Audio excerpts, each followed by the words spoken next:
मुद्दकिर।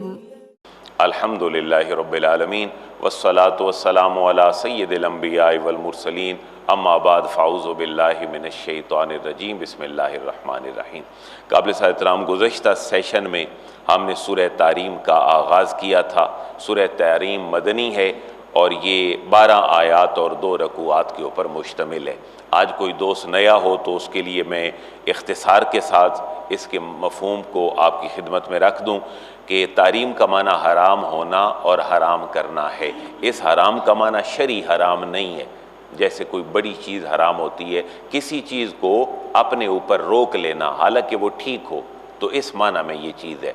जैसे हमें भिंडियाँ पसंद हैं और कोई कहे मैं आज के बाद भिंडियाँ नहीं खाऊंगा, तो उस बंदे ने अपने ऊपर इन भिंडियों की जो ममानियत की है वो गोया कि उसने ममानियत करना तारीम का माना में है। इस सूरत की इन आयात का शान नज़ूल ये है कि नबी पाक अलैहिस्सलाम ने किसी चीज़ को जो हलाल थी अपने ऊपर रोक लिया, उसके इस्तेमाल को और उसके खाने को।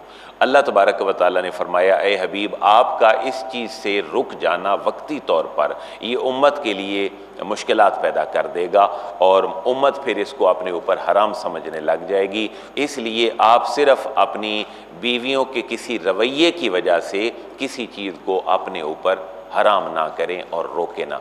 वो कौन सी चीज़ थी जिसके बारे में अल्लाह ने फरमाया कि ए हबीब ना रोकें? इसके बारे में मुख्तलिफ़ रवायात हैं। एक रवायत ये है, कुरान खामोश है, कुरान ने कोई लफ्ज़ ज़िक्र नहीं किया कि वो चीज़ क्या है। बाज़ रवायात ये हैं कि नबी पाक अलैहिस्सलाम जनाब ज़ैनब आपकी बीवी, हमारी माँ, उनके घर में आफ्टर असर तशरीफ़ ले जाते तो वो आपको शहद पेश करती। आपको पसंद था, सुन्नत भी है, अल्लाह ने भी उसमें शिफा रखी है। तो बाकी अज़वाज ने सोचा कि हुजूर ज़्यादा वक्त देते हैं जनाब ज़ैनब को और हमारे पास जब आते हैं तो टाइम थोड़ा हो जाता है हाल अहवाल पूछने के लिए, तो उन्होंने कहा हम हुजूर को ये कहेंगी कि आपके मुंह से बू आती है, आप क्या खाते हैं? तो नबी पाक अलैहिस्सलाम ने बतलाया कि मैं ज़ैनब के घर में शहद वो मुझे पिलाती हैं।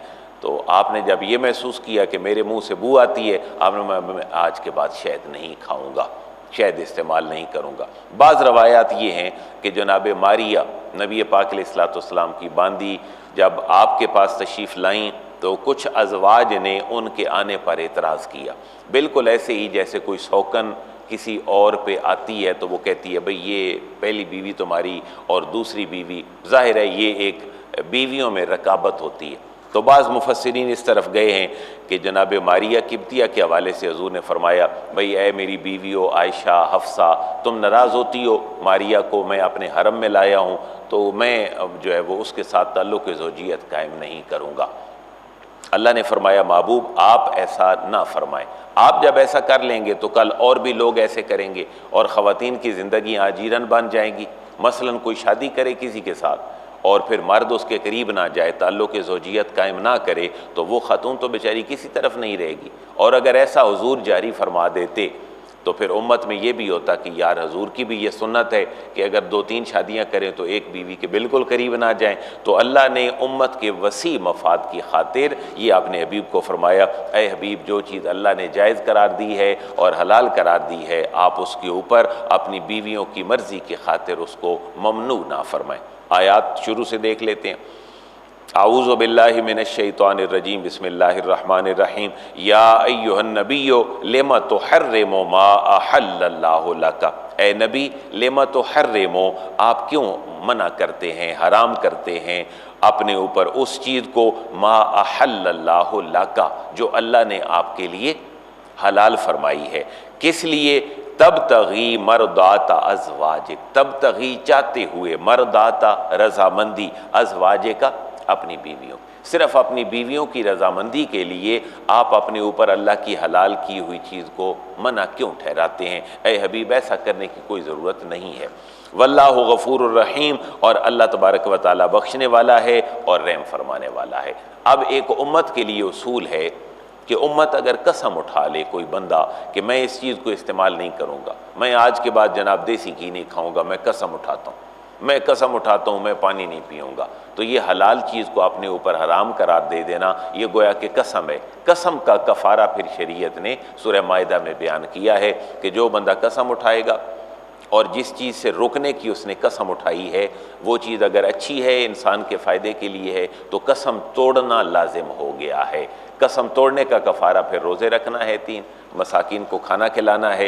ये चीज़ें शरीयत ने बताई हैं, जिसकी तरफ यहाँ सिर्फ इशारा हुआ है, क्योंकि ये मदनी सूरतों की आखिरी खेप है जो निकाह तलाक के हवाले से और मदनी अहकामात के हवाले से चल रही है। पीछे सूरह तलाक गुजरी, अब यहाँ भी हिल्लत और हुर्मत के हवाले से ये बात की गई कि ए हबीब, अगर आपने ऐसा कसम भी उठा ली है तो अल्लाह ने इससे निकलने का ज़रिया और तरीका भी बतलाया है। रोज़े रख लीजिए, कफ़ारा अदा कर लीजिए। कद फ़रदल्लाहु लकुम तहिल्लता ऐमानिकुम, कद फ़रदल्लाहु, तहकीक अल्लाह ने मुकर्रर फरमा दिया है, लकुम तुम्हारे लिए, तहिल्लता ऐमानिकुम तुम्हारी कस्मों की गिरा खोलने का तरीका यानी कफ़ारा, ये भी तो अल्लाह ने बयान कर दिया हुआ है। यहाँ एक लफ्ज़ की तरफ आप तवज्जो फरमाएं, ये है फ़रदल्लाह। तो इसी से हमारी जो नमाजें हैं और रोज़े और हज और ज़कातें हैं वो क्या है? फ़र्ज़ हैं। फ़र्ज़ का माना है मुतय्यन हो जाना, जो अल्लाह की तरफ से मुतय्यन हो गए। बाकी उम्मत आज बड़ा झगड़ रही है छोटी छोटी चीज़ों में, लेकिन फ़र्ज़ के अलावा जितनी भी चीज़ें हैं वो हमारे यहाँ नफल हैं। अब नफल की कैटेगराइजेशन है। हजूर ने इंतहाई इसरार के साथ जिसको किया वो वाजिब बन गया, थोड़े से कम इसरार के साथ किया वो सुन्नत मौक़दा है, उससे कम इसरार किया तो सुन्नत गैर मौक़दा है। इनमें से फ़र्ज़ कुछ भी नहीं है, उसकी कानूनी हैसियत फ़र्ज़ से नीचे है। फिर कुछ चीज़ें होती हैं जो सिर्फ जायज़ होती हैं।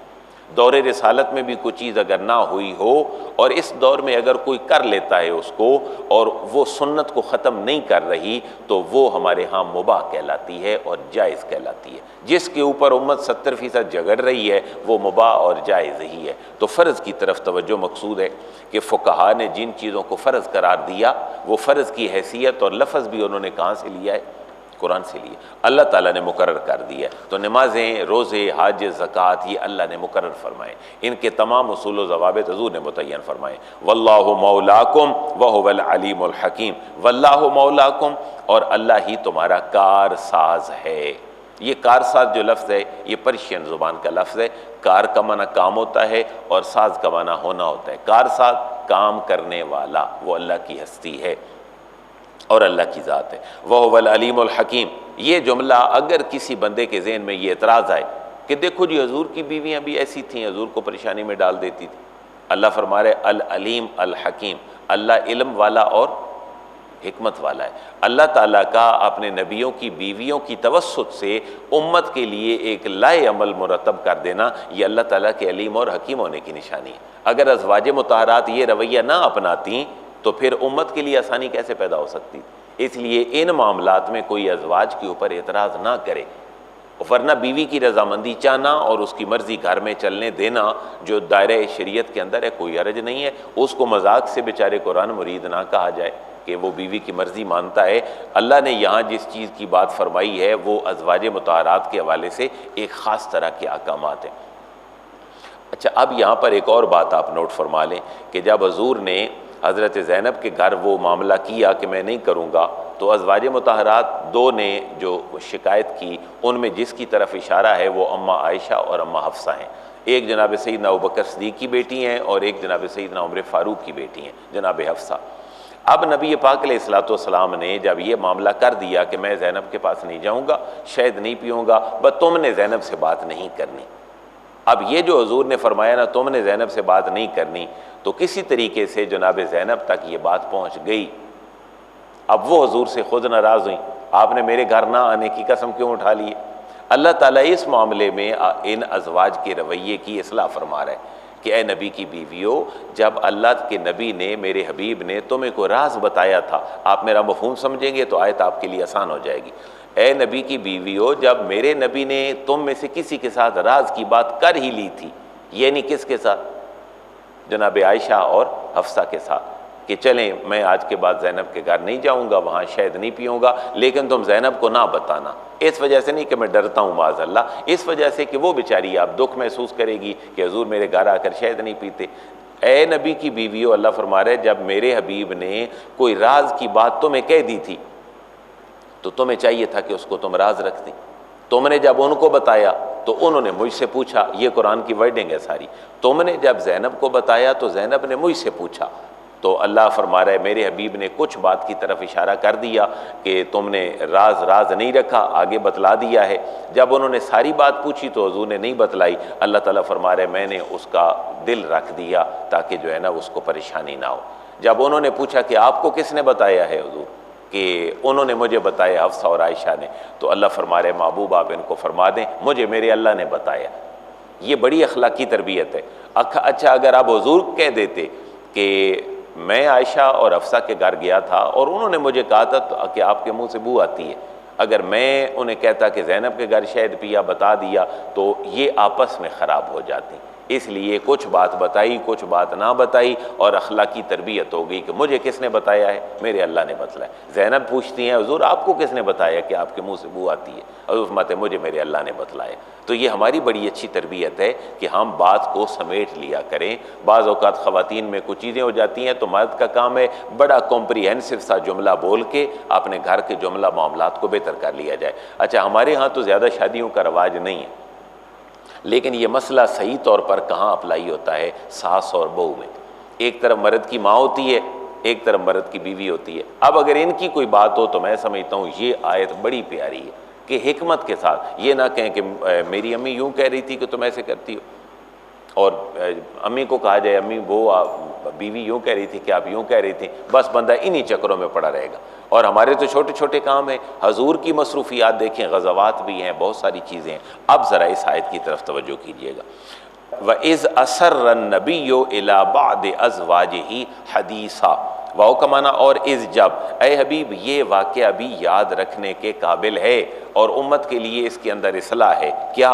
इज़ असर्रा, जब खामोशी से कोई राज की बात बताई, अन्नबियो, नबी ने। ये जो असर्रा है ये सिर से निकला है। हम जो नमाजें खामोशी के साथ पढ़ते हैं ना ज़ोर असर की, इनको सिर्री नमाजें कहते हैं, एक होती हैं जारी नमाजें। तो ये बात याद रखने के काबिल है कि जब मेरे हबीब ने कोई राज की बात बताई, किसको? इलाबाद अज़वाजे ही, अपनी बाज़ अज़वाज को राज की बात बतलाई। हदीस बात के माना में है, यहाँ वो हदीस नहीं है जो हुजूर की हदीस है। और जब नबी करीम ने राजदारी से अपनी एक बीवी को एक बात बतलाई तो क्या हुआ? फलम्मा नब्बाअत बिही, फिर जब उसने दूसरी को वो राज बता दिया, व अज़हरहुल्लाहु अलैहि, तो अल्लाह ने आपको उस पर आगाह कर दिया। अर्रफ़ बादहु व आरदा अम्बात, तो आपने उस बीवी को कुछ बता दिया और कुछ से आपने क्या कर दी? चश्मपोशी कर दी। यानी जनाब ज़ैनब ने पूछा आपको किसने बताया? आपने फरमाया भाई मुझे मेरे अल्लाह ने बतलाया। कुछ बात बतला दी और कुछ से आपने एराज़ फरमाया और चश्मपोशी फरमाई। फलम्मा नब्बअहा बिही, बस जब आपने उसको उस पर आगाह किया, कालत, तो वो पूछने लगी, मन अम्बाअका हाजा, मन किसने? अम्बाअका, आपको खबर दी है, हाजा इसकी आपको किसने खबर दी है कि हमने ये बात ज़ैनब को बतलाई है? तो काला, अल्लाह फरमाता है मेरे हबीब ने फरमाया, नब्बाअनी यल अलीमुल खबीर, नब्बाअनी, मुझे मुतनब्बे फरमाया है, मुझे आगाह किया है, अल अलीमुल खबीर, मेरे उस अल्लाह ने जो अलीम भी है और खबीर भी है। अब अज़वाज दोनों की इस्लाह हो रही है, और कौन कौन है? अम्मा आयशा और अम्मा हफ्सा। इन ततूबा इल्लल्लाह, अगर तुम दोनों अल्लाह के हुजूर तौबा करो, फ़क़द सग़त कुलूबुकुमा, और तुम्हारे दिल भी तौबा की तरफ माइल हो चुके हों, तो ये तुम्हारे लिए बहुत बेहतर है। क्यों? कि तुमने मेरे हबीब के हवाले से जो हबीब के लिए परेशानी क्रिएट की है, मेरा हबीब इन उलझनों के लिए नहीं है, बल्कि मेरे हबीब ने रिसालत का जो पैगाम है, ये जो फरीज़ा है, ये अदा करना है। और यहाँ दूसरा फेज़, हजूर की बीवियों को ज़रा सख्ती से आड़े हाथों लिया गया कि मेरे हबीब की परेशानी क्रिएट ना किया करो। व इन तज़ाहरा अलैहि, और अगर तुम दोनों ने मेरे हबीब का एक ही कर लिया और इन ज़िद के बारे में पीछे ही पड़ गई, तो ये ज़हन में रखो, फ़इन्नल्लाह हुवा मौलाहु व जिब्रीलो व सालिहुल मोमिनीना वल मलाइकतु बअद ज़ालिका ज़हीर। तो मेरे हबीब की फिर शान क्या है कि मेरे हबीब को तुम्हारी मदद की, तुम्हारे दुख की, तुम्हारे सुख की और तुम्हारी हमदर्दियों की ज़रूरत नहीं है। मेरे हबीब की हमदर्दी के लिए अल्लाह भी है, जिब्रील भी है, मोमिनीन भी हैं और मलाइका भी हैं।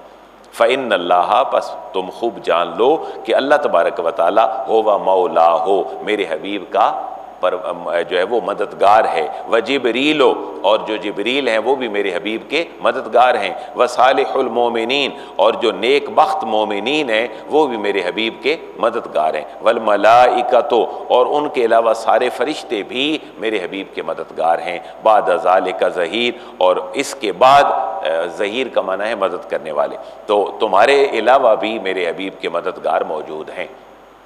थोड़ा और सख्त रवैया अपनाया गया।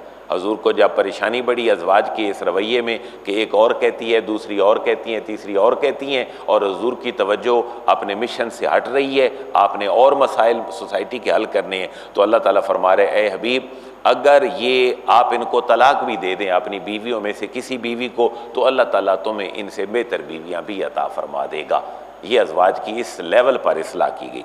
असा रब्बुहु इन तल्लक़कुन्ना अन युबदिलहु अज़वाजन खैरम मिनकुन्ना।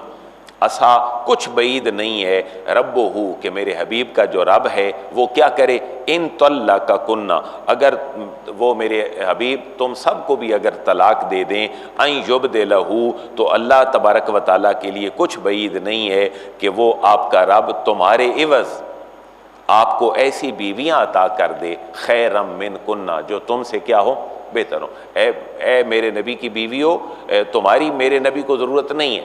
अगर तुम परेशानियां क्रिएट करोगी छोटे छोटे मामलात में, तो अल्लाह ताला तुम्हारी अलावा और अच्छी बीवियों से नबी के घर को बदल देगा। वो फिर कौन होंगी, मुस्लिमातिन, वो पक्की मुसलमान होगी। इसका मतलब ये नहीं है कि ये मुसलमान नहीं थी, ये भी मुसलमान थी, लेकिन इनको तरबियत की गई कि मेरे नबी की सुकून का बायस बनो, परेशानी का बायस ना बनो। वो जब अल्लाह ताला फिर और बीवियों को अरेंज करेगा अपने हबीब के लिए, फरमाया वो कैसी होंगी, मुस्लिमातिन, पक्की पक्की मुसलमान होंगी, मोमिनातिन, बड़ी ईमान वालियाँ होंगी, कानितातिन, बड़ी फर्मा बरदार होंगी, ताइबातिन, उर्दू का लफ्ज़ हम बोलते हैं ताइबातिन, तौबा करने वाली होंगी, और आबिदातिन, इबादत करने वाली होंगी, साइहातिन, रोज़ादार होंगी, और सय्यबातिन व अबकारा, ये दो टर्म बोली जाती हैं, आप इसको वैसे समझ लें। सय्यबा उस औरत को कहते हैं जो शौहर दीदा हो, यानी जो बेवा हो, डाइवोर्स हो, जिसकी कोई ना कोई पहले शादी हो चुकी हो, और बाकरा वो औरत होती है जो शौहर दीदा ना हो, जिसने पहले शौहर ना देखा हो, शादी ना हुई हो। तो ए मेरे नबी की बीवियों, तुम अगर परेशानियां क्रिएट करोगी तो मैं अपने हबीब के लिए तुमसे और बीवियों को बदल दूंगा। अच्छी बीवियां आ जाएंगी, और उनमें से कुछ ब्याही हुई होंगी, यानी मुतलका होंगी, बेवा होंगी, व अबकारा, और कुछ वो होंगी जो बाकरा होंगी, यंग लेडीज़ होंगी जिनका पहले कहीं निकाह नहीं हुआ होगा। साथ ही उम्मत की भी इस्लाह कर दी गई, और बड़ी टेक्निकल बात है ये कि छोटे छोटे कामों में ख़ुद को ना उलझाओ। अपने घरों में जैसे बीवी का मसला है, माँ का मसला है, शौहर का मसला है, भाइयों का मसला है, अल्लाह फरमा रहा है ये छोटी छोटी बातें हैं, बड़ी आग से बचो। बंदा हमारे यहाँ पता है क्या होता है, हमसे लड़ेमी नहीं करते, रिश्तेदार लड़ पड़ते हैं। अल्लाह फरमा रहा है ये बड़े छोटे कामों की वजह से बड़ी दोज़ख खरीद लेते हो, रिश्तेदारियाँ तोड़ देते हो, झगड़ पड़ते हो, खाला, फूफी, मासी, चाचा, मामा। अल्लाह फरमा रहा है ख्याल करो, ये घरेलू छोटी छोटी बातों पर ताल्लुक़ ना तोड़ा करो। या अय्युहल्लज़ीना आमनू, ऐ ईमान वालो, कू अनफुसकुम, कू का माना है बचाओ, अनफुसकुम, खुद को बचाओ, व अहलीकुम, और अपने अहलो अय्याल को बचाओ। किससे बचाओ, नारा, आग से बचाओ, दोज़ख की आग से बचाओ। ऐ ईमान वालो, खुद को भी और अपने अहलो अय्याल को भी। अहलो अय्याल को दोज़ख की आग से बचाने का क्या मतलब है, हम तो अल्लाह पर ईमान ले आए, अच्छे हो गए, अहलो अय्याल को आग से कैसे बचाएंगे, उसके बारे में एक हदीस मुबारक सुन लें कि जब अर्ज़ किया गया कि हम अपने अहलो अय्याल को दोज़ख से कैसे बचा सकते हैं, तो आपने फरमाया तुम इस तरह उनको बचा सकते हो कि जिन चीज़ों से अल्लाह ने तुम्हें रोका है, तुम अपने अहलो अय्याल को भी उनसे रोको, और जिन कामों को करने का अल्लाह ने हुक्म दिया है वो तुम अपने अहलो अय्याल को भी कहो, फिर तुम अपने अहल व अयाल को आग से बचा सकते हो। उस आग का आलम क्या है? वकूदुहा अन्नासु वल हिजारा, वकूदुहा जिसका ईंधन होंगे, अन्नासु वल हिजारा इंसान और पत्थर, अलैहा मलाइका उसके ऊपर ऐसे फरिश्ते मुकर्रर हैं, गिलाजुन शिदादुन जो बड़े तुंद खू हैं और सख्त मिजाज हैं, ला यासून अल्लाह वो नाफरमानी नहीं करते अल्लाह की, मा अमरहुम जिसका अल्लाह ने उनको हुक्म दिया है, व यफ़अलून मा युमरून और वो फरिश्ते फ़ौरन बजा लाते हैं मा युमरून जो उनको हुक्म दिया जाता है। एक आयत पढ़ेंगे, हमारा मौजू मुकम्मल हो जाएगा। या अय्युहल्लज़ीना कफ़रू, पिछला खिताब है या अय्युहल्लज़ीना आमनू, अब खिताब है या अय्युहल्लज़ीना कफ़रू, ए काफरो तुम भी मुसलमानों के इस दायरे कार में आ जाओ, वरना कल तुम माजरतें पेश करते रहोगे, क़यामत वाले दिन तो तुम्हारी माजरत भी कबूल नहीं होगी। या अय्युहल्लज़ीना कफ़रू, ए काफरो ला ताज़िरुल यौम, ला ताज़िरु माजरत ना करो। अल्लाह क़यामत वाले दिन उनको फरमाएगा आज माजरत ना करो, अल यौमा आज के दिन, इन्नमा तुजज़ौना मा कुंतुम तामलून, इन्नमा दर असल इन फैक्ट हकीकत ये है कि तुजज़ौना तुम्हें आज जज़ा दी जाएगी, बदला दिया जाएगा, मा कुंतुम तामलून जो कुछ तुम किया करते थे उसका तुम्हें आज बदला दिया जाएगा। तो ये सूरत जो पिछली आयात हैं ये अपनी टेक्निकलिटीज़ के एतबार से बड़ी मुश्किल है। तो हमारे मुफस्सिरीन ने अल्हम्दुलिल्लाह बड़ी एहतियात से काम लिया और नबी पाक सल्लल्लाहु अलैहि वसल्लम की बीवियों पे एतराज़ नहीं आने दिया, बल्कि एक सोशल लाइफ की अल्लाह ने इस्लाह कर दी कि मेरे नबी को एंगेज ना करो घर में, कि आप उनके घर जाते हैं, उनके घर जाते हैं, मेरे घर नहीं आते, इधर की बात उधर, उधर की बात इधर। मैं मेरे नबी का मिशन बड़ा है, ये तुम्हारी हांडी रोटी शहद पानी और असर मगरिब के टाइमों में उलझ गया तो मेरा हबीब अपने मिशन को आगे कैसे बढ़ाएगा? अगर अल्लाह ये अहकामात ना देता तो हमारी इस्लाह कैसे होती? अच्छा, फिर हजूर ने जब ये कसम उठा ली थी, हजूर ने कफ़ारा अदा किया था या नहीं, इसके बारे में मुफस्सिरीन की दो आरा सामने आई। हजूर ने फरमाया भाई मैं आज के बाद ज़ैनब के घर से शहद नहीं पीऊँगा, कसम उठा ली। अब बाज़ रवायात ये हैं कि हजूर ने अपने कसम को तोड़ा और कफ़ारा अदा किया। बाज़ इस तरफ गए हैं कि ऐसा नहीं हुआ, लेकिन कुरान ने सिंपल बात की है कि अल्लाह ताला ने तुम्हारे लिए कसमों से निकलने का रास्ता भी मुकर्रर कर दिया। ये नहीं फरमाया कि मेरे हबीब ने कफ़ारा अदा किया है या नहीं किया है। और अज़वाज की बड़े आला अल्फाज में इस्लाह कर दी है कि मेरे नबी को तुम्हारी ज़रूरत नहीं, अगर तुम तलाक भी माज़अल्लाह ले लोगी। बाज़ लोगों ने यहाँ कहा है कि हजूर ने अपनी बीवियों को तलाक़ें दी, हालांकि ऐसा लिटरली नहीं है। अहले सुन्नत की रवायात ये हैं कि अल्लाह ने सिर्फ नबी की बीवियों को थोड़ा झंझोड़ा है कि तुम्हारी मेरे हबीब को ज़रूरत नहीं है, तलाक़ें दी नहीं है अपनी बीवियों को, अपनी बीवियों को निकाह से खारिज नहीं किया। एक रकू इसका बाकी है, इंशाअल्लाह ज़िंदगी रही तो कल इसको हम पढ़ेंगे। अल्लाह तबारक व तआला कुरान का समझना हम सब के लिए आसान फरमा दे।